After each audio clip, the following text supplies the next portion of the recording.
Decision 2024, we begin, of course, here tonight, straight up at 6 o'clock. Polls will be opening here. Can you believe it, Elizabeth? Only 13 hours from now. It's Election Day 2024, rapidly approaching for you, all of you, to cast your votes, if you haven't done so already, and thousands of you have. Thanks for joining us here tonight at 6. I'm Ron Steele. And I'm Elizabeth Kling. Recent polling from the Des Moines Register shows several key races are toss-ups here in the state. KWWL's Emily Moss joins us live in studio now with more on this. Emily.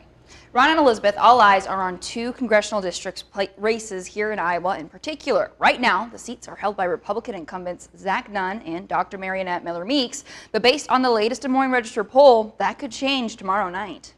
One poll, a snapshot in time, right? Just hours away until Election Day. The latest Des Moines Register polls show that Iowa voters are split in several races, from president to Congress. But two district seats in particular could be flipped. Two of the four incumbents, both Republicans this time around, are down considerably in this latest poll. Political analyst Dr. Chris Lammer says enthusiasm for the top of the ballot could be behind this recent surge in enthusiasm for the Democratic candidates. You know, what we won't know until after the election is to what extent were new voters mobilized, maybe particularly that 18 to 24-year-old demographic, you know, that maybe were not as excited about the presidential campaign in May and June, but then when it switched to Vice President Harris, did that bring new voters into the electorate for Vice President Harris that then carried over to the Democratic candidates for U.S. House? In District 1, it's a rematch between Democrat Christina Bohannon and Republican incumbent Marionette Miller Meeks. The latest poll showing a 16-point gap between them, with Bohannon pulling ahead. For Christina Bohannon, she already has name recognition, right? She wasn't trying to establish herself as a candidate like in 2022, so she has that name recognition. I think the other thing to think about here, too, is